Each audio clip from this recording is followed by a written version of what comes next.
आगे। तेज रफ्तार खबरों के बाद अब आपको खबरें दिखा देते हैं विस्तार से। और बात भारत पर हुए उस हमले की जिसके आगे सब सरकारें बेबस नजर आ रही हैं और किसान परेशान हैं।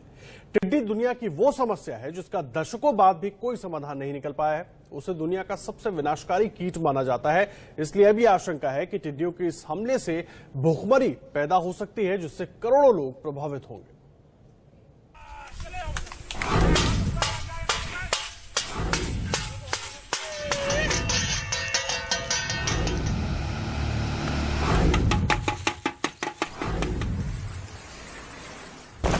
बीते 3 दशकों में टिड्डी दल का यह अब तक का सबसे बड़ा हमला है।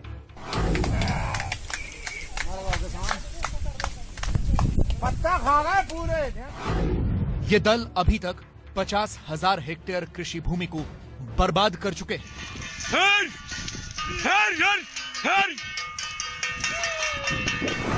राजस्थान और मध्य प्रदेश में मौसमी फसलों को बड़ा नुकसान हुआ है। इससे कई किसान तबाह हो चुके हैं। लेकिन सवाल यह है कि भारत में अचानक से यह टिड्डी दल कहां से आ गया और इसी मौसम में क्यों आया। यह टिड्डी दल अफ्रीका से होते हुए अरब के रास्ते पाकिस्तान से भारत के राजस्थान में दाखिल हुआ है, जो फिर पंजाब, एमपी, गुजरात और यूपी तक पहुंच रहा है। ये रेगिस्तानी टिड्डे हैं जो पश्चिमी अफ्रीका और भारत के बीच के 1.6 करोड़ वर्ग किलोमीटर के क्षेत्र में रहते हैं। आमतौर पर टिड्डियां ऐसी जगहों पर पाई जाती हैं जहां साल भर में 200 मिलीमीटर से कम बारिश होती है। इसलिए ये पश्चिमी अफ्रीका, ईरान और एशियाई देशों में मिलते हैं। अंडे देने के लिए उन्हें खाली जमीन की जरूरत होती है, जो रेगिस्तान के अलावा और कहीं मिलनी मुश्किल है। और अब तो डराने वाली बात यह है कि राजस्थान के रेतीले रेगिस्तान में मध्य जून में दुनिया की सबसे बड़ी टिड्डी ब्रीडिंग होगी। इससे करीब 8,000 करोड़ टिड्डियां पैदा होंगी। ये टिड्डियां भले ही छोटी होती हों, लेकिन जब करोड़ों टिड्डियों का झुंड हमला करता है तो उसके रास्ते में आने वाली हर खाने लायक चीज वो खा जाता है। एक टिड्डी अपने वजन जितना खाती है। एक टिड्डी का वजन होता है 2 ग्राम और ये कम से कम 2 ग्राम खाना खाती है। अब अगर 90 लाख टिड्डियों ने हमला किया तो वो 9,000 किलो वजन का अन्न खा जाएंगी। और इस हिसाब से अगर 4 करोड़ टिड्डियों ने हमला किया तो वो 35,000 लोगों का खाना 24 घंटे में खा लेती है। जो टिड्डी है, टिड्डी उसके बनिस्पत कई गुना बड़ी होती है। एक बड़े पक्षी की तौर पे होती है, करीबन 1 से 1.5 इंच लगभग इसका साइज होता है। और बहुत पावरफुल ये मच्छर है जो 150 किलोमीटर तक एक दिन में चल लेता है।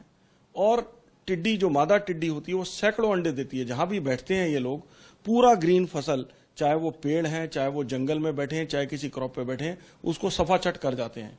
और रात को जब ये सोते हैं, सोने के बाद जब मट्टी पे बैठते हैं तो मट्टी के अंदर मादा अंडे देने के बाद उड़ती है। तो बहुत तेजी के साथ इनका मल्टीप्लिकेशन होता है और इनका कंट्रोल करना बहुत ही जरूरी है।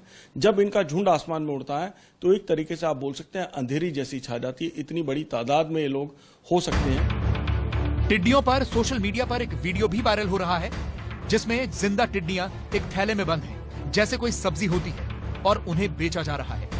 इन लोगों की वेशभूषा से लगता है कि यह वीडियो मिडिल ईस्ट का है, लेकिन क्या मिडिल ईस्ट में टिड्डियों को खाया जाता है?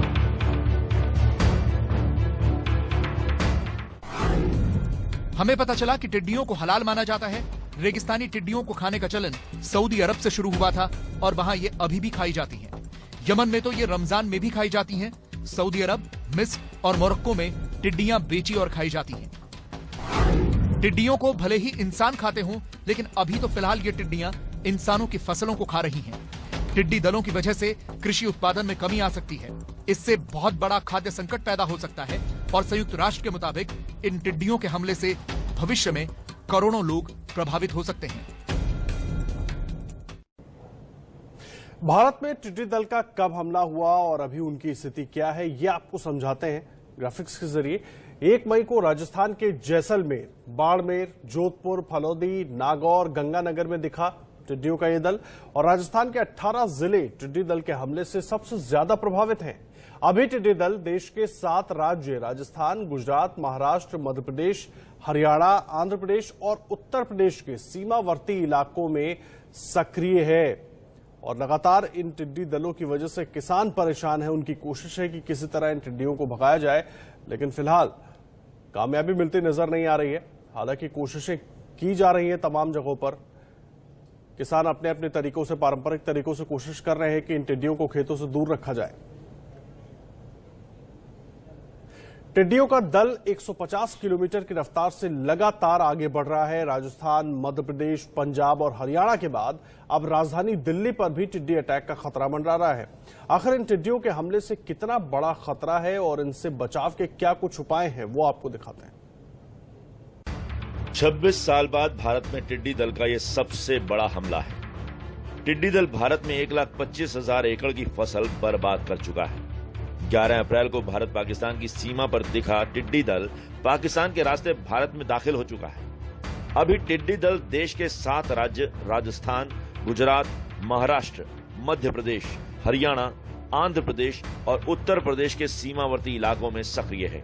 इस दल का खतरा दिल्ली पर भी मंडरा रहा है। आखिर इतने बड़े खतरे को कैसे रोका जाए, एबीपी न्यूज संवाददाता रक्षित सिंह ने बात की कीटनाशक कंपनी इंसेक्टिसाइड्स इंडिया लिमिटेड के मैनेजिंग डायरेक्टर राजेश अग्रवाल से। इनको मारने के लिए इनका रात का समय चुनना पड़ता है कि ये दल कहां पर रुक रहा है। यानी बहुत बड़े बड़े झुंड इनके एक जगह सेटल होते हैं।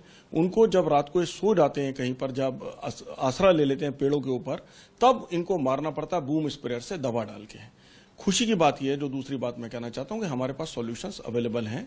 आज भी हिंदुस्तान के अंदर ऐसी दवाइयां हैं जिनको इन पर डाला जा सकता है, लेकिन वो नॉर्मल स्प्रे से नहीं इस्तेमाल की जा सकती, क्योंकि दूर जाने वाला स्प्रेयर होना चाहिए जो 40, 50, 60 या 100 फुट दूर तक मार कर सके। उन स्प्रेयर्स के द्वारा इस दवाई को पानी में मिलाकर डाला जा सकता है। सॉल्यूशंस हैं। सबसे ज्यादा जो पॉपुलर दवा है इसके अंदर वो क्लोरपायरिफॉस है। एक दिन में 35,000 लोगों के बराबर खाना खाने वाला एक टिड्डी दल जिस तरफ से गुजरता है, वहां खेतों में तबाही ही तबाही नजर आती है। ऐसे में ये भी जानना जरूरी है कि क्या स्प्रेयर के अलावा भी इसे खत्म करने के उपायों को अपनाया जा सकता है। इंडिया के अंदर बहुत सालों से हेलीकॉप्टर से या किसी हवाई यंत्र से कोई स्प्रेज नहीं हुए, क्योंकि वो प्रचलित प्रथा नहीं है और उसकी रोक हो गई थी। ड्रोन चलाने की भी इंडिया के अंदर बहुत रिस्ट्रिक्टेड परमिशन है, तो अभी कुछ ड्रोन से भी कोई पॉपुलर प्रचलन नहीं है। लेकिन मैं न्यूज देख रहा हूं तो मैं देख रहा हूं कि इस टाइप की बात कुछ गवर्नमेंट्स कर रही हैं, तो किस तरीके से इनकी परमिशन होगी और कैसे अलाउ होंगे, ये इंडिया के लिए एक नया कॉन्सेप्ट होगा। पिछले साल टिड्डियों के इस दल को राजस्थान और गुजरात की सीमा पर ही रोक दिया गया था। तब ये फसलों को ज्यादा नुकसान नहीं पहुंचा सके थे, लेकिन इस बार ये भारत के कई राज्यों में दाखिल हो गए हैं, जिससे चिंता और बढ़ गई है। टिड्डी दल के बढ़ते खतरे को देखते हुए कई राज्यों की सरकारों ने अलर्ट जारी किया है। यूपी के कृषि विभाग ने अधिकारियों को जगह की पहचान कर रात में केमिकल का छिड़काव करने को कहा है। हरियाणा सरकार व्हाट्सएप ग्रुप बनाकर किसानों को जानकारी दे रही है। पंजाब में हर जिला मुख्यालय पर टिड्डी भगाने वाले स्प्रे का इंतजाम किया गया है। हिमाचल प्रदेश में कांगड़ा, ऊना, बिलासपुर और सोलन जैसे जिले में फील्ड ऑफिसर्स को तैयार रहने को कहा गया है, ताकि अगर टिड्डियों का अटैक होता है तो वक्त रहते दवाओं का छिड़काव किया जा सके। टिड्डी दल के हमले को लेकर अब डीजीसीए ने भी अलर्ट जारी किया है। यह अलर्ट पायलट, ग्राउंड स्टाफ और इंजीनियरिंग विभागों को निर्देश दिया गया है। सर्कुलर में बताया गया है कि टिड्डी दल दिखाई दे तो उनके बीच से विमान को न लेकर जाएं, इससे बचाव के लिए जरूरी कार्रवाई करें। हालांकि टिड्डी दलों को रोकना कृषि मंत्रालय का काम है, लेकिन सिविल एविएशन की उड़ानों में इससे काफी दिक्कतें आती हैं। टिड्डी दलों के कारण एयरक्राफ्ट में पायलट की व्यू स्क्रीन में बाधा आती है। व्यू स्क्रीन गंदी या धुंधली हो सकती है। टेक ऑफ और लैंडिंग के वक्त सबसे अधिक दिक्कत हो सकती है। इसीलिए डीजीसीए ने यह अलर्ट जारी किया है।